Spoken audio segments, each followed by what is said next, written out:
You're listening to another great podcast in the MyMac Podcasting Network.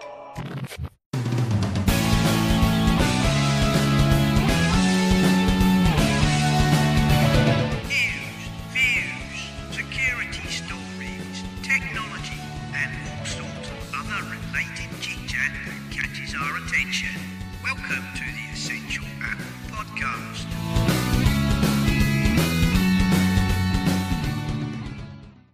Hello and welcome to the Essential Apple Podcast 140, which should have been last week, but after a debacle where I managed not to record the show because I'm a complete wazzock, I've made double sure that I am actually recording this show. And I am joined by the roving reporter, Mark Chappell. And we're going to have a... Hello! Hello! You can tell I'm not out of practice crashing the intro there. Blimey, it's been a while. It's been ages. What was the last time? March? March? It's been a while. Anyway, it has been. That's the thing with Apple. Not much happens in about 6 months. I mean, it's not like we had 4 new operating systems, a whole load of new hardware, 2 iPads, a decent watch update, and not like I've missed anything, is it? So, anyway, Mark, how are you doing since you've been on? Because I understand you've moved house. Oh, I moved house, and the reason I've been a bit sort of hesitant to come on the podcast is because I don't have broadband, but I do. I've got Wi-Fi broadband, so we've got this massive little ubiquity Wi-Fi hotspot on the building, which my neighbour is also sharing with me, which reminds me he's not paid his half of the bill now for the 4th month in a row. So good job that somebody supplied said router to him, and said router has enough signal to come to my house, and his DNSs are going to be changed so he can't get access to anything until he pays me some money. But not that I'm bitter about it, Simon. That's the thing. I'm glad I'm not chippy about it. So I've been hesitant to come on the show because they say, oh, no, you can't use the broadband you've got for two-way communication. It's not designed for Skyping. So I thought today we'll give it a try, and as I've got a semi-decent mobile signal, if that fails, we can go over to it. But yes, I've moved. What new additions have I got in my world tech-wise? I got a new iPad Pro. Ooh. I was on the Facebook. Ooh. Somebody said, brand new iPad, latest generation for sale. I thought, ooh, 256 gig iPad? A bit of an it's the big one. I don't know what size of my old one was. Well, what was yours? Was yours the 11? 10.9 or whatever it is. I don't know. It was a smaller one, but it's got the keyboard on, and I really like the size of it. So you see this one on Facebook. He's obviously wanting to sell it 'cause he's going on holiday. Latest generation. You're thinking, ooh, there was a bargain here to be had. Make arrangements to go and buy it. And I'm there, and it's the 2018 model, not the 2019 model. So I was a little bit crushed, but for what I got and one of the price that I've got for it isn't bad at all. So that was my newest purchase. It also has given me a brand new appreciation for iPad covers, because the one that I've got on there just sort of fouls the Touch ID button. So it's like, oh, great, I'm back to being a Neanderthal and having to type in a passcode. But it's given me a fresh new perspective on my quest to use an iPad for everything, because I still have issues with the word Pro. Now, so Affinity, which I think we're going to discuss in a bit, yes, we'll get to that. They have nailed Pro. The Affinity designer on the iPad, I'm not a designer, but even I managed to knock up 2 posters with relative ease without a pencil, using my finger. And you know what? It was actually quite an enjoyable experience, because I'm not going to get a little tactile and you feel closer to your artwork. I'm not going to go into all that poncy stuff. But it generally does work. But then you come across apps like LumaFusion Pro. And this is where my act starts to grind, because everyone's calling it a Pro app. And yes, it does have quite a lot of nice features. And Donny from Slack has sort of pointed out a few. But it's also missing quite a lot of features. And one of the features it's really missing is if I have, let's say, a load of video, a load of audio at a certain segment, and I want to select all of those segments and move them back or move them forward, You can't. Okay. You can't just go select everything from this playhead onwards and move it. It's sort of like, and I think what my problem is that if I didn't know I could have done it in Ferrite, which is again another what I would call a very pro app, then I wouldn't have missed this feature. But it just seems like such a. It basically, just imagine it. You've got the playhead on I think even on iMovie, there's a shortcut. You go select everything from this point, and then I should be able to move it backwards and forwards, but I can't, and it's. So I've got a little bit of an axe to grind with LumaFusion. It's still a very good app, but it's just that thing of it's a very good app with iMovie with a few more bells and whistles. And yes, you can sort of add effects and sounds, but when you get down to it, it's sort of I'm having a hard time not to think about selling my iPad Pro and going and spending that money on an actual laptop. Well, maybe, I mean, I think if you're really interested in doing that, Mark, I think you should hold out until the iPad OS 13. Yes, I got to admit, after the event was good, but by heck it was long, and I think at the hour and 20 mark, I reached my phone. I think there was a certain point where it's like, I've just tuned out now. Just a little bit. The pacing was a bit all over the spot. You probably covered this on the podcast. Well, I thought it was very punchy. I thought they kept it together. Unlike some years when it's 2 hours and after an hour it's like, really, you're still talking about memojis or buttery smooth scrolling, or look at the glowing colours on this on the photos memories thing, and it's like, come on, you're padding, but not this year. It felt pretty and punchy. Of course, I think where the air got sucked out of the room was during the Minecraft demo. I think that's the point where that really sort of, especially with me, and I think I must have a little bit of ADHD. That bit there just seemed to suck the life out of it. But I am looking forward to it. I do like the spaces, and I do. But this is the thing: the OS is one thing, but where are the good apps? If you look at Microsoft Word on the iPhone or iOS, it's basically a very pared down text editor with lots and lots of missing features that lets you jump in and do the basics. That's the sort of thing. The iPad, I'm still struggling with it. I think that.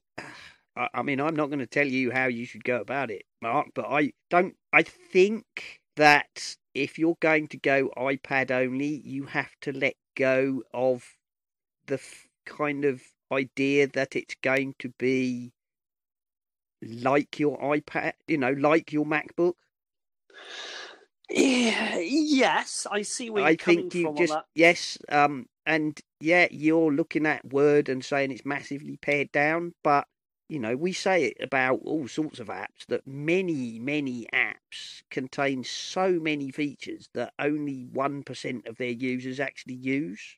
So yeah, I mean, I think with Word on the iPad, I think there was some stupid thing. It may have been, I don't know, let's go for the sake of argument. I think it was something like setting line spacing. And I couldn't figure out where it was or how to do it for a while. And then I actually just gave up and went onto the web browser experience. I went to Office Online. And that's what worried me, was that the Office Online experience actually offered more features than the blooming app. No, that's... And that's the thing. It's I don't know.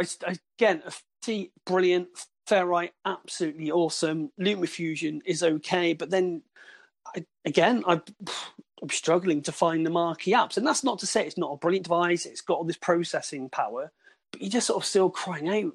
And to put it into context, I was using it free for 2 days, and it's made its way back into the bedroom as a Netflix device.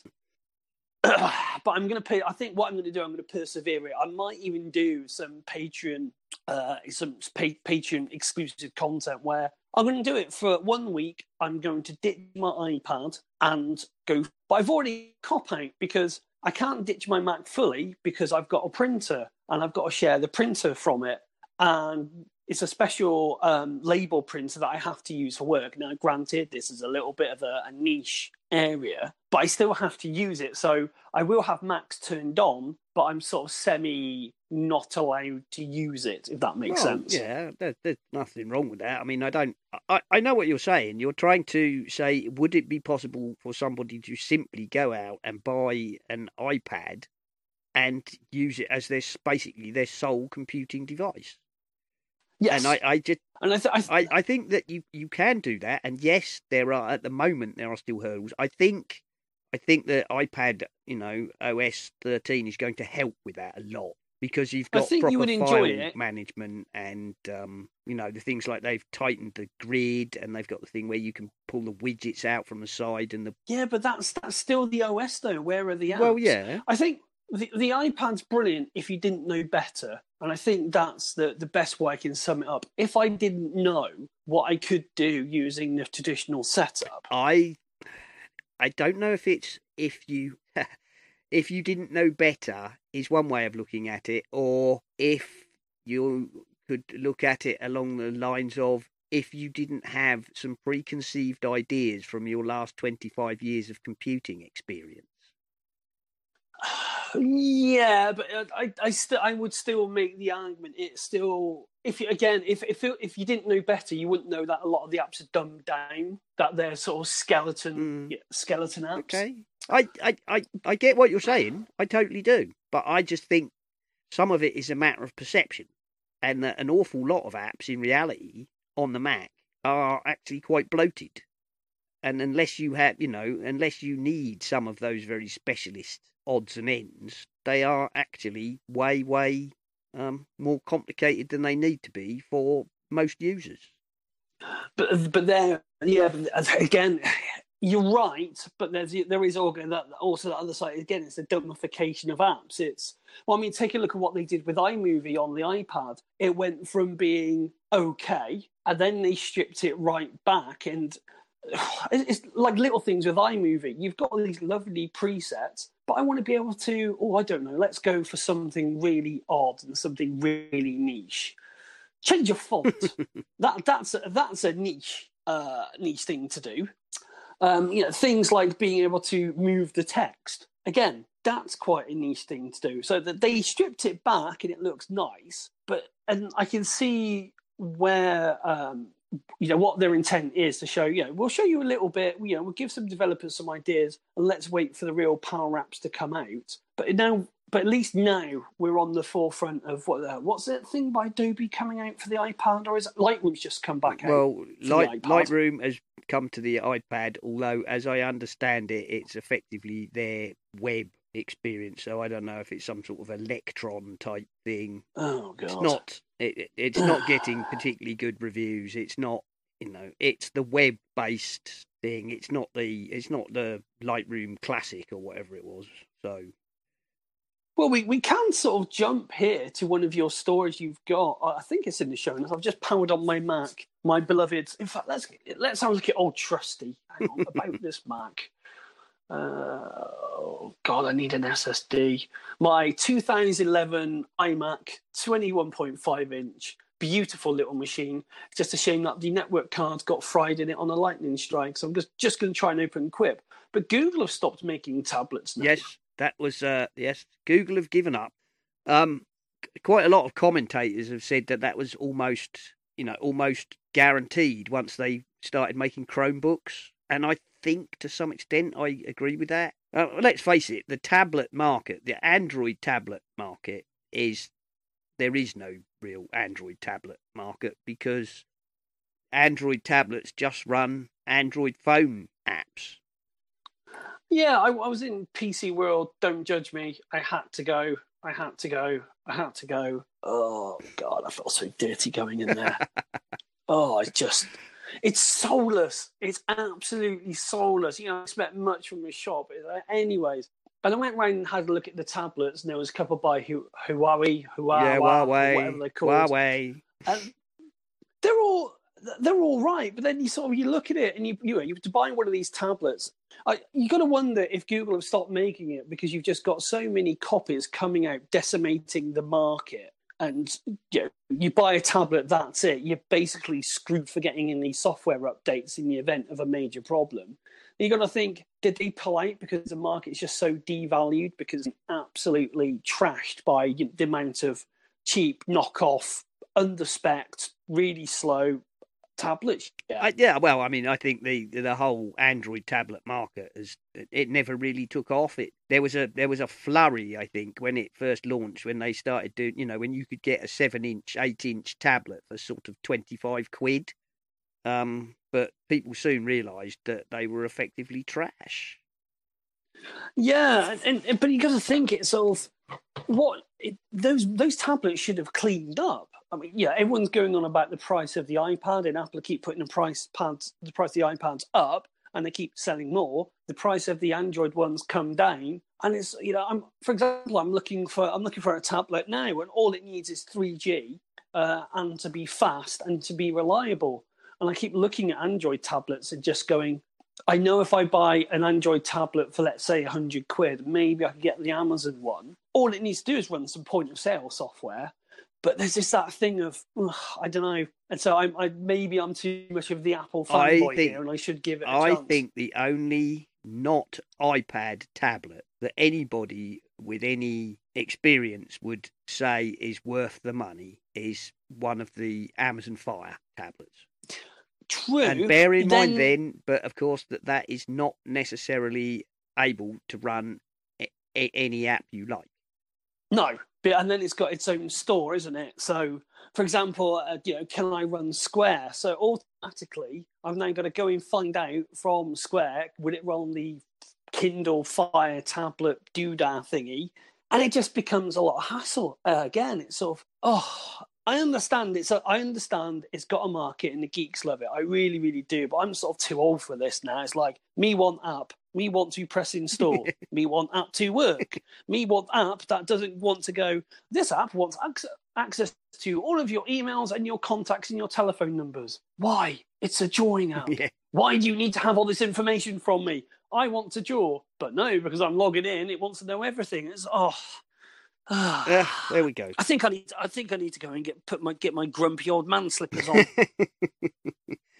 So I'm going to try and end with something positive. I have done a couple of YouTube videos, right, and I'm really enjoying doing it. And I have got some YouTube-y content coming up. It's just I get so many ideas, you end up going from one to another. Well, so I have been productive this week. That's just been nice. Put the link in the show notes so the listeners can go and see. And let's see if we can get it to double digits. It's had 4 views so far. Let's have it on. Well, you're not doing too bad because I put the podcast on YouTube on its own channel. Many of those muster all of 2 views, most of which are for about 5 minutes of an hour and a half show. Yeah, it's a tricky one, that, isn't it? It's sort of, I think you've got to, if you were to do it, you would have to treat it like an actual mini sort of voiceover with loads of clips and stuff like that. I just put it on there. It's like a lost leader, really, Mark. I put it on there because I'm kind of on the principle that if people come across it, they will realise that it's a podcast, and if it intrigues them in the very least, they will probably then go away and look it up in their, on Spotify or on Spotify or in Overcast or whatever. I don't put it on YouTube with the expectation that it's going to get hundreds and hundreds of views. I put it up there as a kind of, if somebody stumbles on it, it might catch us a listener who will listen, via Spotify or via Overcast or whatever. But there we go. Well, here's a question for the listeners out there. If you were going to watch, what do people prefer watching? Would they prefer a real-time stream of... So I want to do a series of working on my iPad for a week. And I'm sort of having this debate of, do I do a YouTube clip a day, or do I do a live stream of it working on there, which means that the time and place is going to be all over it. But if I had a set schedule, would people work? So if anyone out there wants to get in contact with the show and say, what would you prefer to watch, a live stream, or would you prefer to YouTube it, or a mixture of both? I'd be very interested to hear the results of their people's thoughts. Well, there we go. That's what the Slack is for. That is what the Slack is for. Right, now, talking about the Slack, the dark room channel in the Slack has become very popular, and as a result, Mac Jim has decided to start an Essential Apple Flickr group. In the show notes, yes. So if you head over to Flickr/group/essential_Apple, you will be able. There apparently is there a button which will allow you to request an invitation to become a member. So there you go. It's a photo group for listeners. It's a photo sharing group, obviously, and it's family friendly, so no swearing and no rude pictures, please. And it will be moderated by Mac Jim. And he does say, if you head over there and request an invitation, please be patient because, he doesn't have time to be monitoring it all the time. So that's quite handy because I've just picked up a bit of a gift/bargain/deal that I did. I've actually got a Canon EOS M50. And it's just sitting on my table here, and I want to do stuff with it. I've had an idea, and in my sort of ADHD riddled mind of using it for a few things. So, yes. Okay, so there you go. I shall be partaking. There in that. is now an Essential Apple Flickr group. And while we're on the subject of talking about such things, John Nemo has berated me for not, promoting our website enough because, he says we do have articles on there. We have reviews by people like Donny and Alistair and Mac Jim and various other people. And we have had quite a flurry of articles over the last couple of months. So, listeners, if you haven't checked out the essentialapple.com site recently, do head over and have a look. I'm afraid, of course, that articles appearing on the Essential Apple is a bit sporadic. We have sometimes nothing but shows for weeks on end and then occasionally a flurry of reviews or other articles. But, it's there. And so there you go, John. I've told the listeners to go and check it out. No, I thought you were going to do a seamless link then to what because Skylum have got some deal for us at the moment, haven't they? Or is that or am I showing just how out of date I am by not knowing what competitions we're running? No. There's no competitions running at the moment. I edit that bit out then, so I don't seem as incompetent. However, we still have a voucher for $10 off your purchase of Luminar or Aurora HD 2019. They've done that thing, haven't they? Where they've sort of they bought out Photolema, wasn't it? Photolema, yeah. And I use Photolema, and quite honestly, and I'm not being paid for this. I'm not endorsed. This is off my own back. Photolema was nothing short of biblical with what it would do to photos that I'd taken. Now I know what we're saying about Mac Jim in the darkroom, and there's a lot of pro photographers out there who would go, yes, but it's done this and it's done that. If you're like me and you take some photos and you look at a photo and you're not quite sure what's wrong with that photo, you haven't got that sort of mind to sort of process, well, the balance or the curves, or it doesn't look as sharp or as bright or as contrasty or anything like that. Photolema has saved my bacon so many times. So to hear that to go into Skylum, and plus we've had the guys from Skylum on the podcast. And Alex will be coming back on probably in August. He was, and he was scheduled to come on in July, but he's off to a trip to East Asia, I believe, and I said he said sort of it might be a bit difficult. It's like, I'm not expecting you to do a podcast while you're on either a business trip or a holiday to East Asia. I'm not asking you to podcast with us. No. So he will. We aren't complete animals. I mean, you could at least do YouTube for us. So Alex Sepko from Skylum will be coming back on the show of either late July or early August to talk. And their support is really good as well. And that's half the battle with an app. And again, I know I've dissed LumaFusion a little bit early on in the show, but I sent in a ticket and they came back to me with a few ideas to resurrect some of my, to solve some of the issues we had. So fair play to There them. we go. So yes, there we go. But yes, there is a $10 off purchases of Luminar or Aurora HD by entering Essential Apple at the checkout. What else? Oh, this is a public service announcement. I should have a thing for that, really, shouldn't I, Mark? I should have a thing. Sound I clip. should have one. I don't know. What should we have? Just a big clown horn that goes, huh? Anyway, public service announcement.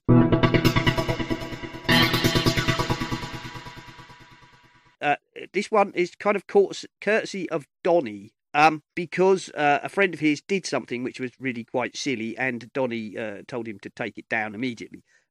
We know, people, if you're going on a trip and you're really, really excited and you want everybody to know that you're going on your trip of a lifetime to explore the caves of Outer Mongolia or whatever it is, but do be careful what you share online. Please, remember, don't share the exact dates that you're going away. Do not post pictures of your boarding cards with your dates or various other details on them, because you're telling all the criminals that your house will be empty and they can go over and rob it with impunity. And if you post your boarding cards or tickets or whatever, you're also at risk, of course, of somebody blagging your seat and leaving you crying at the airport. So, by all means, tell everybody what a fabulous trip you're going on. Just be careful about what you share. But then if you take... don't share your boarding passes. Share your holiday pics when you've gone. Yeah. God, is this the world we've come to where we have to do common sense? Well, I suppose some people don't think of it like that. They just go, they generally didn't see the problem in it. Or just don't go on holiday and send me instead, because I need a bit of a break. Well, yeah, I guess it is. But, people get very excited, don't they? They get very excited and they want to tell everybody. And I can understand that. But, please don't share the exact dates you're going away.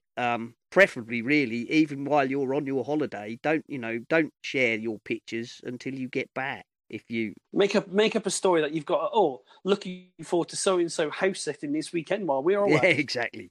Yeah. Luckily, I've got Dwayne Johnson, who was available at very cheap rates to look after my house. He's a hard bloke not to like, and he's just got so much blooming natural charisma. He does. Anyway, there we go. So what other stories have we got? Let's pick a story or two. Apple's growing work manually reviewing all apps is detailed, and the board is led by Phil Schiller. This is a piece that was on 9 to 5 Mac. I don't think we need to go into it at great length, but basically it's just saying that Apple do actually check pretty much all of the apps that are submitted by hand. Do you think that's always been the case, or is that something that they've sort of bought online a bit more? Because that must be one hell of a team to do that. Yeah, well, apparently they. It doesn't really say in the article. I mean, I know you can have your apps notarized, I believe, which is where they're checked by machines. They're checked for bad code and so on. But apparently, pretty much every app is at least looked at by a human being. And then there are kind of levels of, moving up the chain until you get to the most contentious apps, which are actually, there's a board led by Phil Schiller who make a call on the most contentious apps, apparently. It does make you wonder how that Anavo app got through, and the Facebook problems got through, and the Facebook isn't spying on you got through by them playing some secret background audio so that things was live. Does make you wonder about that. Well, I guess there we are, but they're under a big load, I think. They're under a big load. Nobody's perfect. And of course, if you're sneaky enough, I'm sure you can get anything past. But there we go. Yeah. You've got to... Also, Apple have recalled some MacBook Pros citing a fire safety risk due to dicky batteries. I would have thought this would have got more press, because are we done now with battery game? Well, yeah. Remember that there was like, an Apple phone has one problem with a battery, that's it, the world's over. And Samsung have the same. Well, theirs actually caught fire, didn't they? En masse. Yeah. It wasn't like... But now it's just like, it's just another battery. Well, this one, Apple has recalled some... I believe their 2015 MacBook Pro 15-inch models, citing the fact that there is a problem with some batteries. And if you have one of those, go on over to the Apple support site, check your serial number, and if your MacBook Pro is in the range of serial numbers considered affected, contact Apple and they will organise to replace the battery for you. So there we go, which is good. That's if you can type, if you haven't got the dodgy keyboard, of course. Wasn't the 2015 one the last one with the decent keyboard? You're relying on me to have some facts to hand. I think the 2015 is the last one with the older style chiclet keyboard, but I could be wrong. Anyway, what else have we got? Foxconn have suggested that they could manufacture all the iPhones required by the US outside of China, which is actually less surprising when you think about it. It's one of those things because you kind of think of Foxconn being, this huge centralised thing in Shenzhen, but I mean, they're a big manufacturing company.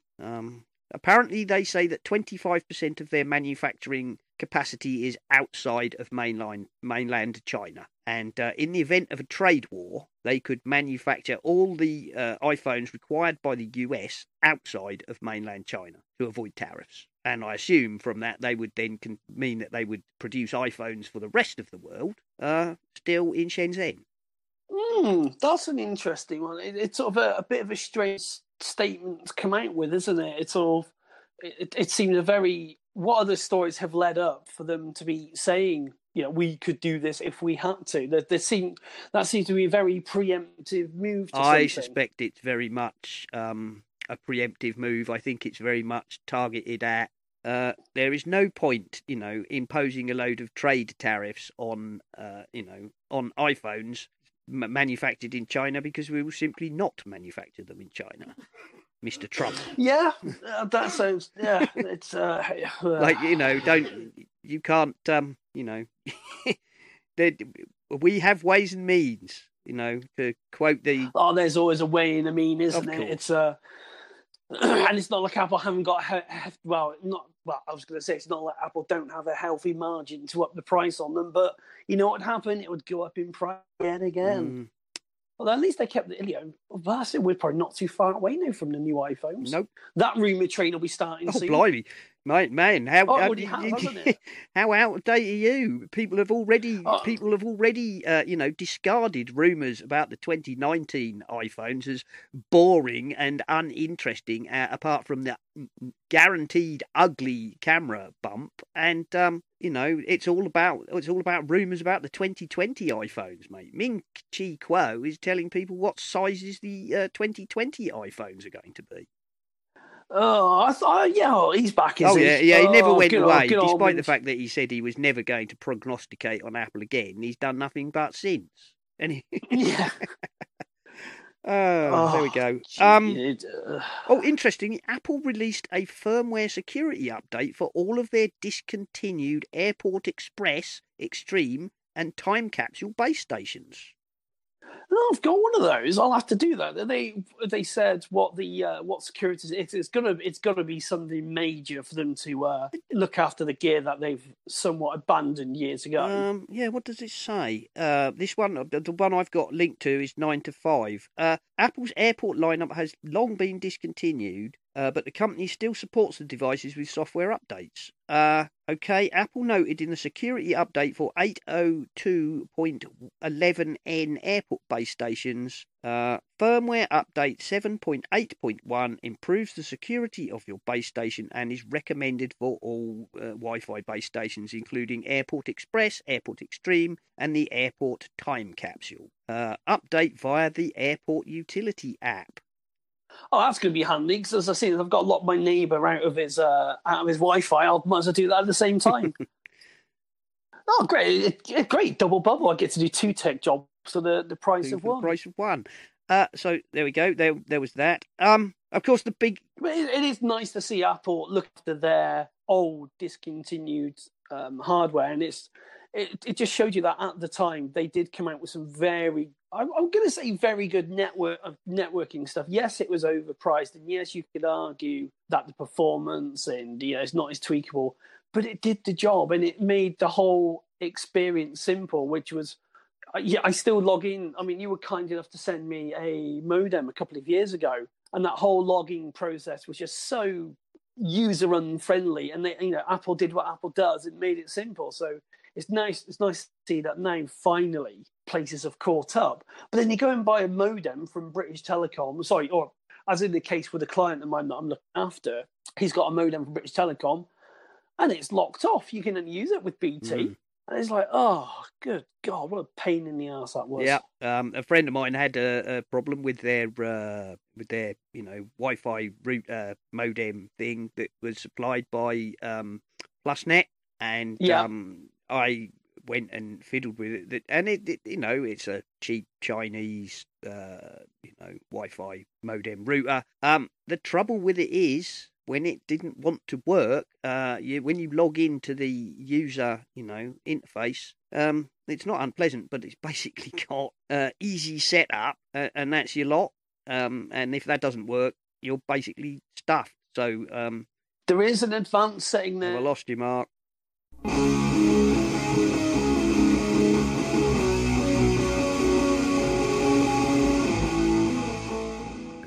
Hello. I don't know what happened then. I think somehow my AirPods took over from my earphones. I couldn't hear you. You kind of went, that sort of slightly Cylon-y and out, and then the connection dropped. Yeah, I think my lovely 2011 Mac, because of the network card on it, I've got a feeling that if I browse, and I had this when I did the Mac in Fourth show a couple of years ago, that if I use it and there's something that it does networky wise that just cripples everything else on the network. Well, we were talking about modems, weren't we?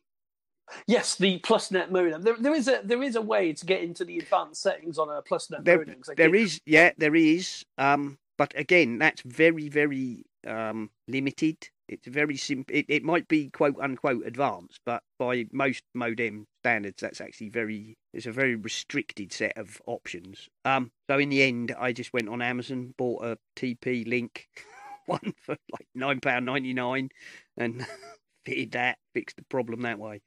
That's the problem with these, these cheap ones that they send you, that they give you, are often so restricted that if something goes wrong, you have almost nothing you can do with them. Yep. So there we are. Never mind. What else? I'll tell you what. Shall we take a 5-minute break, Mark, while we go over to John Nemo in his hardware store, where he has a set of, I believe, earbuds, which he's asked me to say that he was not clear enough, cost $100 US. So over to you, John.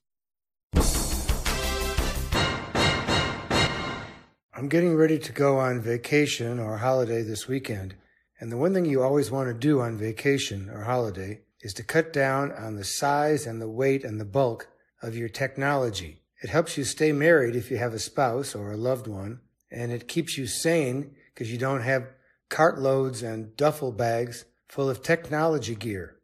Well, the people at One More, and that website is USA.onemore, the number one, onemore.com. USA.onemore.com, have the new stylish true wireless in-ear headphones. They come in black. They've just released a gold color, but the ones we have for review are black, and they are very black.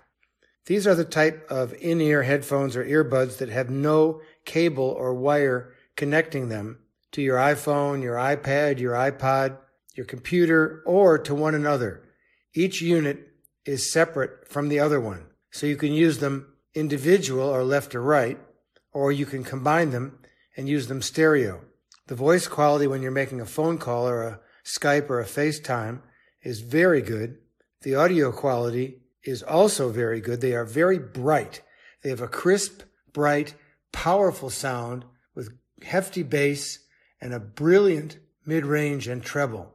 If your music is lousy quality from the recording source, your playback is also going to be lousy because they reproduce fairly accurately the original sound with an emphasis on that punch and on that brightness.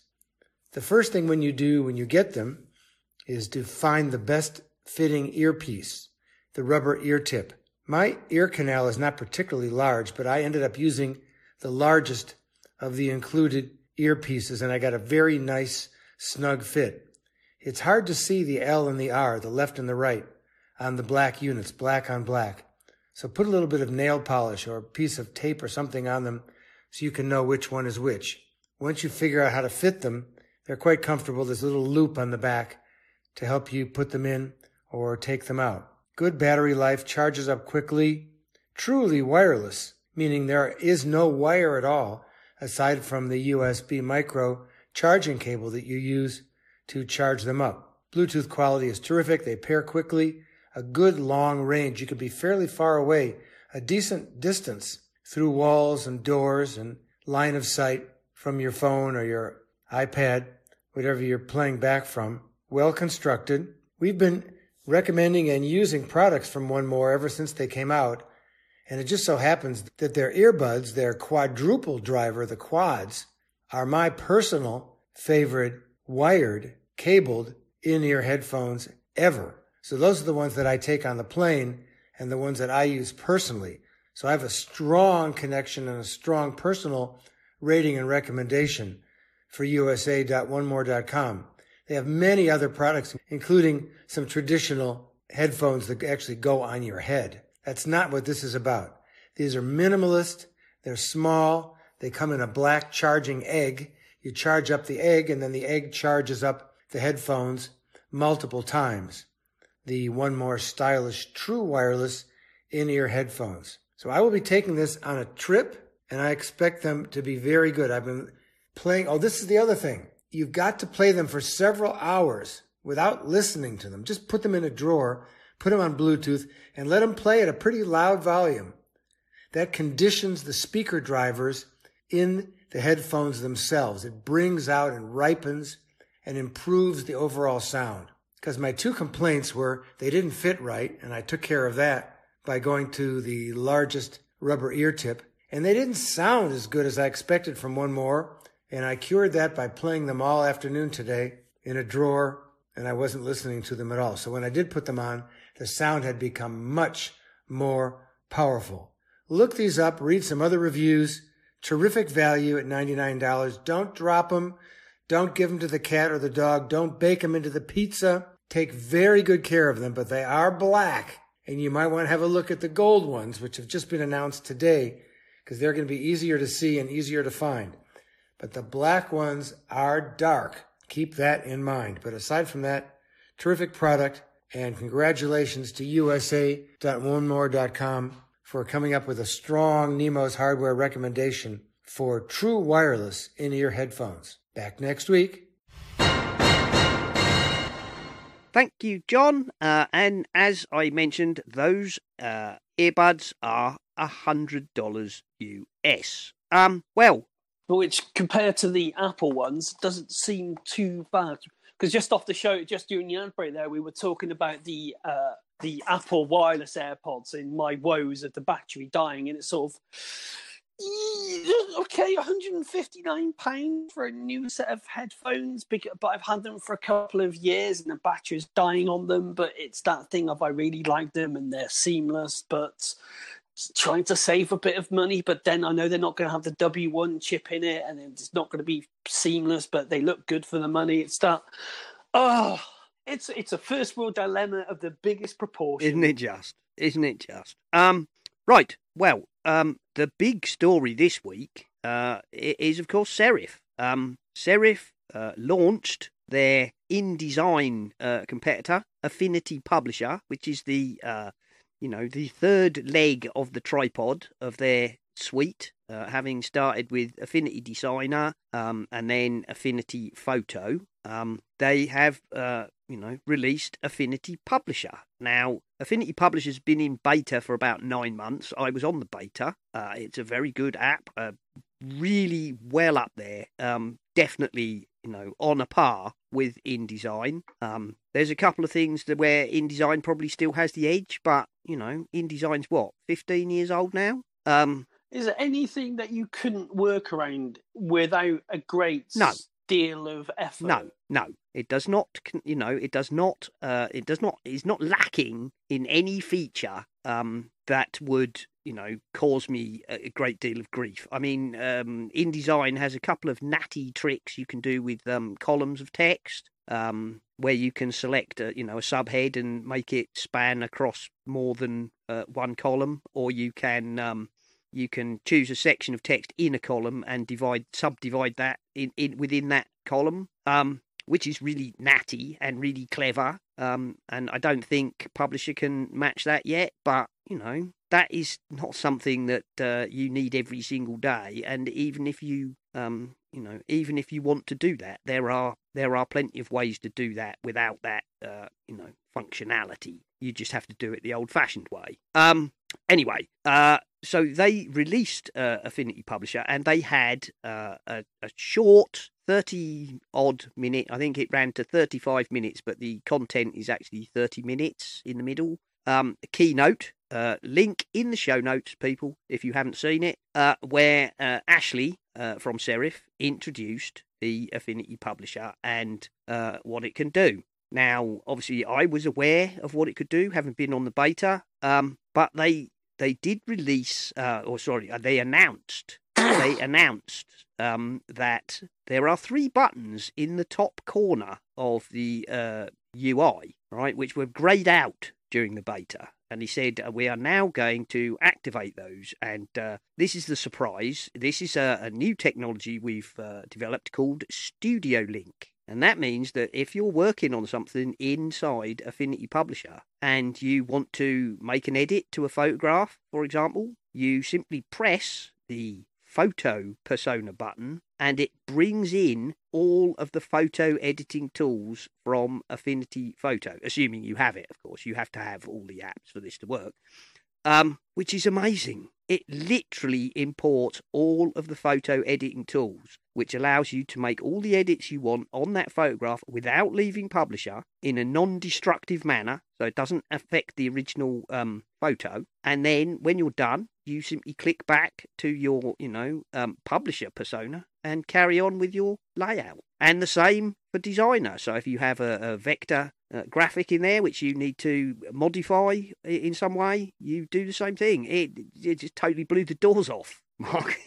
If you're somebody like me, that was absolutely amazing. So if you haven't watched it and you're in the least bit interested, go over and watch it. It's 35 minutes long in total, and it is amazing. Absolutely amazing. And also, if I'm right, they're doing what is it? It's not a subscription thing or anything like that. You're basically buying. You just buy the app. The list price for the apps is basically, I think it's like £48.99 or something per app. I was just having a look at it now. And currently there is 20% off. So effectively, all of their apps are available for like £38 or something. That is impressive. It is.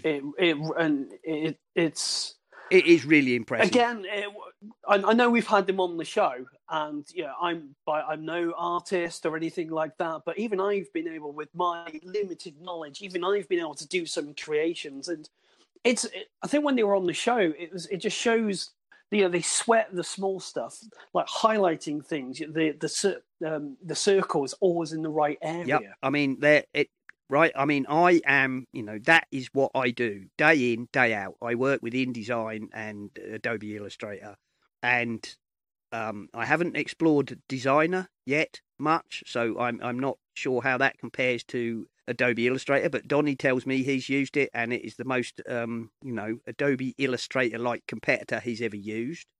Their photo is, it's easily as good as Photoshop. And this Affinity Publisher, what they've done with that is amazing. And this Studio Link technology doesn't make Publisher just the third leg. If you've got the suite, it makes Publisher the control center. So take us through it. So take me on the journey about how all this would sync together. So because obviously you work in the publishing industry, so can you think of like an example of how it would take you through all the steps to actually going from an idea to... Well, I mean, it Ashley explains it amazingly well in his short keynote. But, I mean, that one of the biggest things is in the way everybody works in my trade is, that you will put together various graphics, for example, in in a vector drawing app, commonly Adobe Illustrator, but there are other tools that people use. And those will then be placed, into your InDesign layout as links. Okay, you import them into a picture box as links. And if something happens and you need to make an edit to that, you have to, go back to the original linked document and make the edit there, and then bring it back into your layout. Okay, and the same with photographs. If you've got a photograph in your layout and for whatever reason you need to make some kind of edit, you would have to, go out back to the original photograph, take it into Photoshop, make the edits that you wish to do, and then go back to your layout and re-import it. Well, with this Studio Link technology, you can literally do the edits on those graphics or those photographs live inside your layout, which might not sound very much, but take it from me, that is kind of world-shattering step forward in workflow management in the sort of job that I do. It would mean that, if you're working on a magazine and you need to, I don't know, lighten an area of a photograph or do some kind of other edit, you don't have to go out to another app. Because everything works like that, because that's how it's organically developed over the last 40 years. Yeah. The big thing is that Serif have come to the game fresh. They've got all this experience. They've been in the game with their Plus range of software for Windows for pretty much as long as Adobe, because they've been there pretty much from the start.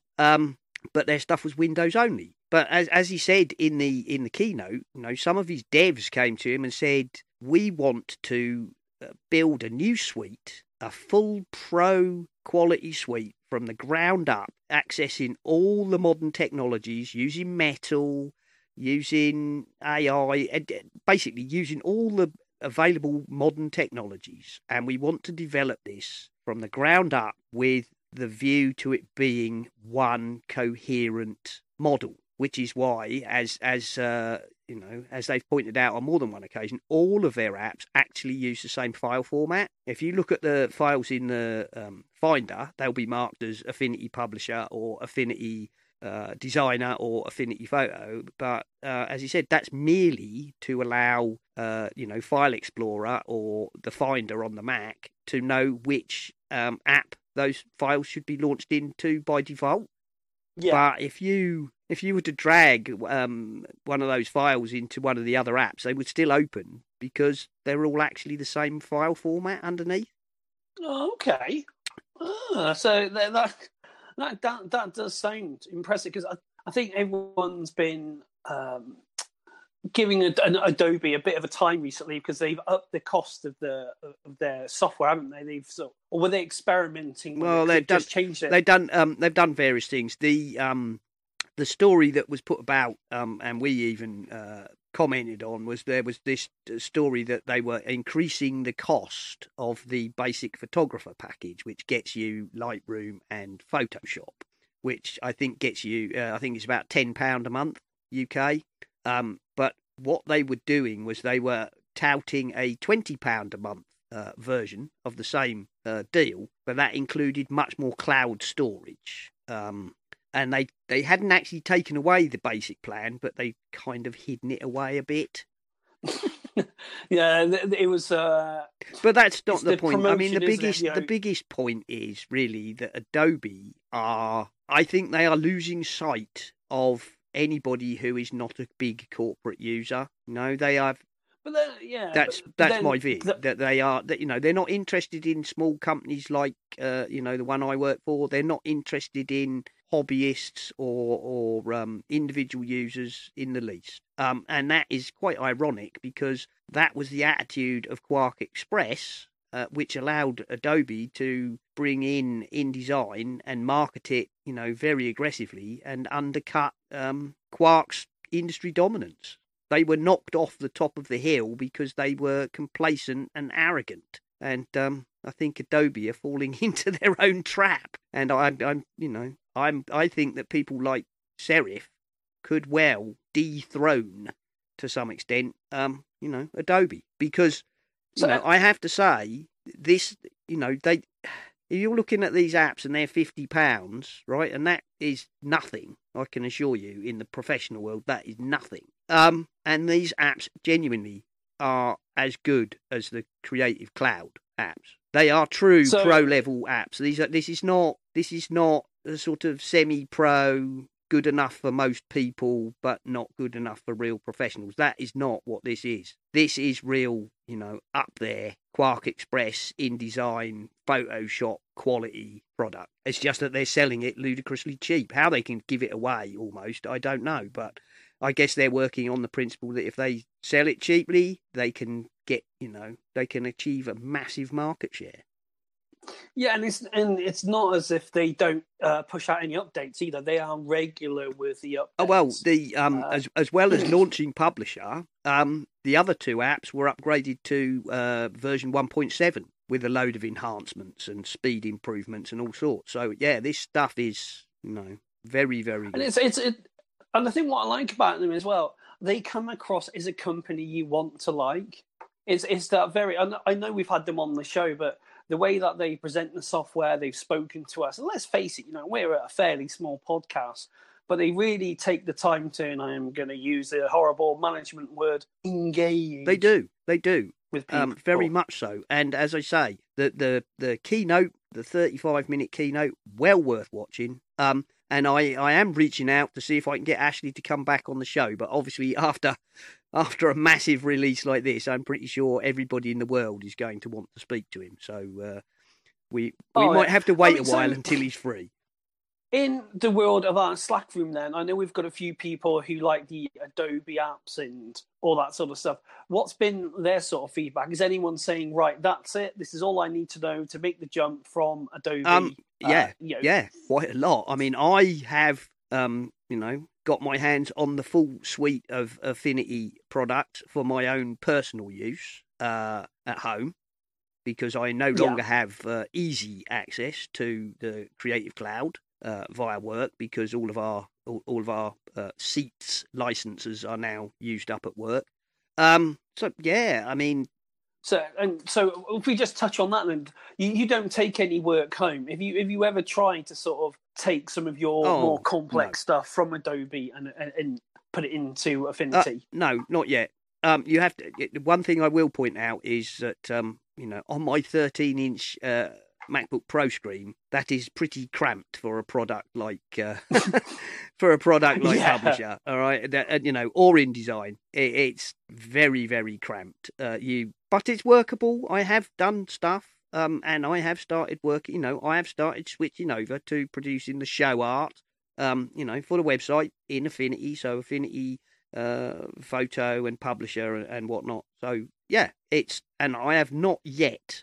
I've come across a few things I didn't, don't forget, I've got 30 years of Adobe muscle memory, so there are certain things that's like, I don't understand how to work this. Why is this not how I expect it to be? But it was, what was it? It was when Pixelmator Pro moved the whole menus, and I went on an old man rant. So you've moved everything. Yeah. I know it's there, and I know it's better, but I've got to relearn something, and I don't want to learn anything because I'm old and curmudgeonly. Yep. So that is really very much the big story of the week for me, because that is the field I work in, and I can't see my company changing. Industrial inertia is a real thing. Okay, so companies who have 6 or 8 or 10 seats already, they're not going to want to retrain everybody in their business to work with Affinity. But yeah, it makes you wonder, like, if Adobe realise that they've got they're embedded in the industry, isn't it? It's that thing now of people can't afford to leave them. Yeah, but then so we're Quark. But well, I don't think that's it's a case of there will come a point, of course. There will come a point at which it's possible that the price of the subscriptions for the seats that we use at work, if they were to go up a certain amount and I was to say to my boss, well, we could alternatively, for the cost of, 3 months subscription, get 4 sets of Affinity. Sure, there's going to be a learning curve. Sure, there's going to be some, but what stops that? It sounds like someone somewhere has done a statistical analysis on a spreadsheet to say, well, we could keep this set of client bases because they can't afford and they won't go anywhere because they're so embedded. Shred this lot off and we would make more money because we haven't got to worry about the support levels. Possibly. One of the things, of course, in industrial inertia is all your old files. Access to, material going back 15, 20 years. If you change the product you use, you, to some extent, lose access to all your past work. That is a big thing in the, in the industry. And there we are. Although PDF, to some extent, which has become the de facto, lingua franca of graphic jobs, does mitigate that to some extent because there are ways you can, you can take a PDF and you can pull it into another editing app. Not clean and it's not necessarily nice, but it's doable. But there we go. I wish them all the best, and I think that they are going to make a big impact with this suite. I really do. I mean, they've already made a big impact. And when when they had their keynote, I think it was Wednesday night. I mean, it was trending all over Twitter. There were people going, "Oh my God, they've just blown the doors off." And it's good to see. It is nice to see a company. We talk about disruption, and disruption very rarely happens like in an instant, doesn't it? So they've obviously had this plan. Well, it sounds like they've had this plan from the outset. And I will admit, I don't like Adobe because obviously there was a time in its life where it got absolutely pirated with an inch of its life in back. But then even as a legit user, all these little Adobe helpers, all these little plugins, all these little things, it's like, no, I don't want you cluttering up my system. Just give me a nice, clean app experience. Well, there is that as well. I mean, I have to admit, over the years, you would get this thing where you would install, your creative suite, and you would, there would be, 20 apps in that creative suite that you could choose from. Yeah. And you would choose, in my case, it would be, right, I need Photoshop, I need InDesign, I need Illustrator, and I need, Acrobat. And it would install those, and then it would litter, Lord knows what stuff, all over the libraries with all these application support folders and weird and wonderful. Yeah. And, so that's never been pleasant. There we go. That's enough about that, I think. What else before? We've been going quite a long time, Mark, and I know you said you've got things you wanted to do. Go on. We'll do one more Apple based of software thing. I've got. Okay. What shall we do? I've got a couple of things I want to mention. LumaFusion updated to version 2, of course, as we were talking about earlier. Skylum have updated Luminar to 3.1.1. Serif have released Affinity Publisher and updated their other apps to 1.7. The Vivaldi browser has updated to 2.6 with ad blocking built in. This was another one. Another bendy phone has folded, and I couldn't resist that, I'm afraid. The Huawei have delayed their Mate X foldable phone, apparently for 3 months, but I wouldn't hold my breath any more than I. And Apple were doomed because they didn't. Yeah, they didn't make a foldable phone. Indeed. CERN apparently have turned to open source software because Microsoft has increased its fees. This was from last week, actually, Mark. Apparently, CERN were getting their Microsoft product as an educational establishment, and Microsoft have decided that they, for whatever reason, do not anymore qualify as an educational establishment. Whatever that, whatever that criteria might be, Microsoft have said, we don't think you qualify for the massive discount. CERN have said that that would actually increase their costs tenfold. Microsoft apparently agreed to stage the price increase over the next 10 years. Oh, that's generous of them. But CERN have said that actually, even with that accommodation, that price rise would be unsustainable. And also, they're beginning to worry about data being locked in formats that cannot be accessed in the future. So they are looking to move to open source alternatives. There we go. Oh, I wonder what they're going to go for. Well, I mean, it depends. I mean, I guess a lot of the, immediately, I guess you would think, oh, well, they've got Office and they've got, this and that. But those are relatively easily replaced. I'm guessing that actually a lot of what they're talking about is the back end stuff. It'll be SharePoint and Exchange and all those kind of backroom technologies. Oh, yes, that would. That's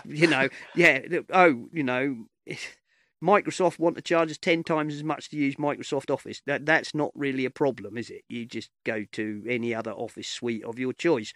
No, I suspect there's a lot more backroom stuff in there. There'll be all the SharePoint and servers and all the rest. There we go. Link in the show notes if you want to read about that on Engadget. I found that quite a fascinating story, to be honest. Google apparently have thrown in the towel on Android tablets and admitted they're not going to make any more tablets. They've given up, and they're concentrating on Chromebooks. That doesn't really surprise me. I don't think... quick story about that. I went to, again, coming like you, as I said, I've been to PC World today, and I touched a Chromebook. Oh my God, it was the most horrible feeling keyboard I could imagine. It was a rough sort of sandpapery sort of texture. I know that, we're all used to smooth keys and it's probably markers, but the keys were horrible, absolutely horrible. It was, awful. And on a side note, I really did like the size of the scroll bar on the side. It was nice, as in it's like a little thin, translucent rectangle which goes up and down. But it was, as a touch target, it was like, not entirely sold on it. But for 200 quid for something that's fully connected, might not be too bad. I think the truth is other people with more depth of knowledge than me have said there is no tablet market realistically. There's the iPad market and there's everything else. In fact, as we said before the show, that people in the know seem to point out that there are only two tablets worth really looking at, and that's the iPads. And if you don't want an iPad, there's your Amazon Fire tablets. And let's take a moment to pause for all those people who went out and bought the Tesco huddles, which have since been discontinued. Because remember that Christmas rush where everybody wanted a huddle, and it was like the thing to have, and then it went away. Not a bad little tablet. No, though. It wasn't, but it just wasn't. This is the trouble with these things. If they're relying on some sort of underlying ecosystem to make it pay, I think a lot of the time they have no idea whether or not that's actually sustainable. Firefox have fixed a 0-day vulnerability. Apparently, good for them. More worrying, Dell software, which is designed to protect you from vulnerabilities, has its own vulnerability. And the world goes really in this week's No Sugar Sherlock. Yeah. No horse manure, famous detective from Baker Street. I think that's about it, isn't it, for the world of Apple news? I suppose we got to say, sorry to railroad and take over here, but we've got to say a huge thank you to all of the people that have been using our Amazon affiliate link. It really is appreciated. It's meant that I've been able to keep the podcast hosting going. It means we can keep the website going and put all that effort into some new ventures we have got going. So a huge, huge thank you to our Patreon people. The page soon. It's a little bit out of date, and I'm trying to work on some incentive ideas to get people to come along and view what I'm up to and stuff like that. Don't forget, if you want to have your say on what do you prefer, live streams or YouTube or a bit of a mix. That's the thing. My day's all over the place, I've got a quite nice idea, so it would be nice to hear from people. But again, huge thank you to Patreon people. Without you, we would struggle. Yes, we would. Thank you. That is very true. And of course, the Amazon affiliate link is the big red button on the website. Click the button and do your shopping, and we get a bit of a kickback. So, and it doesn't cost you anything. No, It doesn't suddenly go. It's not like going on the airline. Oh, I had this the other week. I love it when they do this. You go shopping for a flight to somewhere. You load a few search engines. And suddenly the price starts sneaking up because you've searched for that flight 3 times. Suddenly there's high demand in your area. Yeah, no, it's nothing like that. Go and open it up on another device or a VPN or stuff like that. You'll see that doesn't cost you anything. And it really does appreciate, because like I said, it's gone into the website hosting. I'm going to be having a look at rejigging a few things once I've got the man cave set up. So just a huge thank you. Thank you very much. And thank you, of course, to all the slackers. And if you'd like to join the Slack, follow the link in the show notes, and you'll be admitted to the secret cave of the slackers. Which actually, there's been quite a lot of chatter, an awful lot about Serif this week, of course. There's stuff in the dark room, which is why why Mac Jim has started the Flickr group.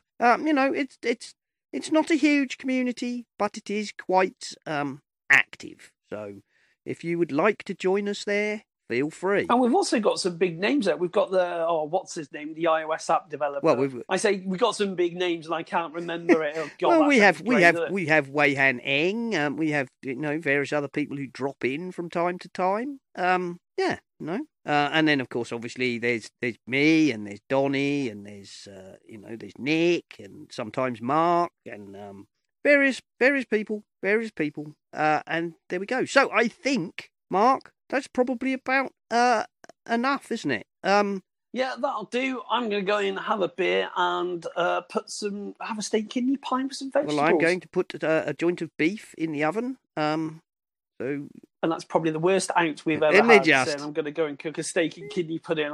I think on that note, Simon, just hang the call up. All right. I am, of course, on the Twitters as @Serenak, and that's SERENAK.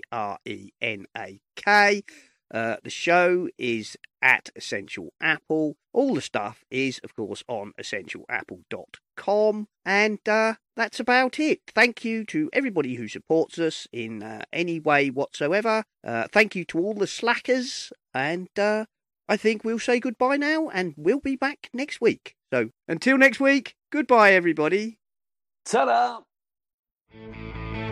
You've been listening to the Essential Apple podcast, and I'd like to say, if you enjoy the show and would like to support us, feel free to go over to the website essentialapple.com, and you will find links to both Patreon and the Pinecast Tips Jar, where you can make a donation towards the costs of the show, or even if you're really keen, you could set up a recurring payment. And thank you very, very much to all the people who already do support us. We really do appreciate you very much indeed.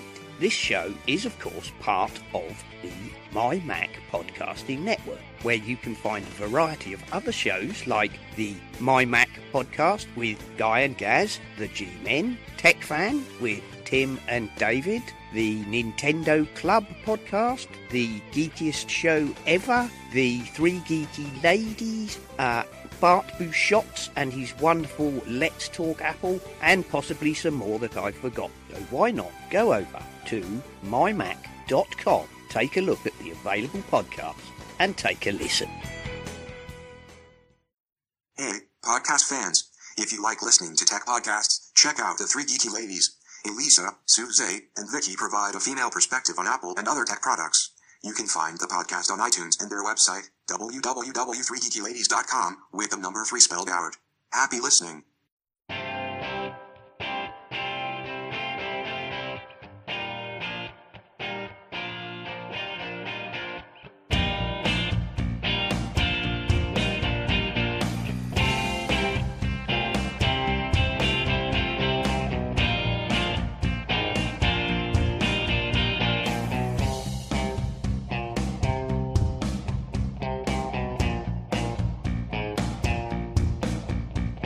This has been the Essential Apple Podcast. We hope you enjoyed the show and we look forward to you joining us again another time. Until then, goodbye.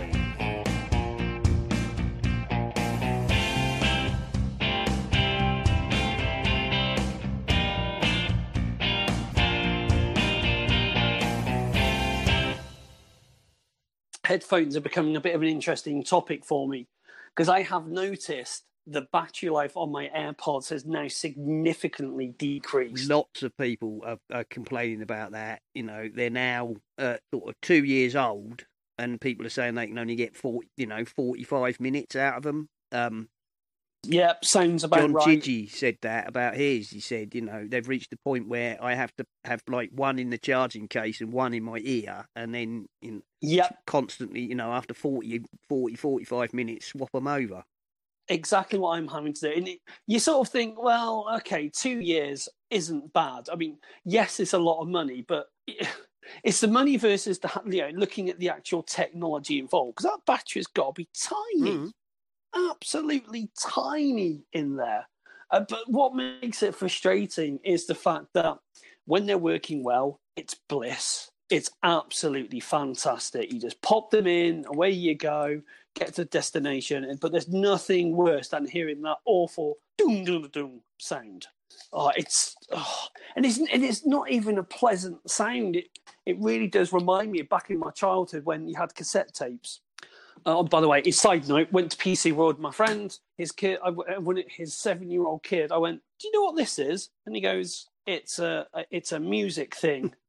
What he was actually referring to was what us oldies would call a record player. He hadn't actually seen a record player before. How the world has changed. I saw today, so how much are the price of Apple AirPods now? What are they, £130? 150, aren't they? Let's go and have a look. I'll be honest, I don't really know. Okay. Because let's go and have a look. So, oh God, the Apple site. Mac, iPod, watch, TV, music. Let's go music. AirPods. So, a new set of AirPods is going to cost, let's have a look. Come on. Yowzers! Okay. So if we were to go for the AirPods with a wireless charging case, that's £199. That is a flipping lot of money.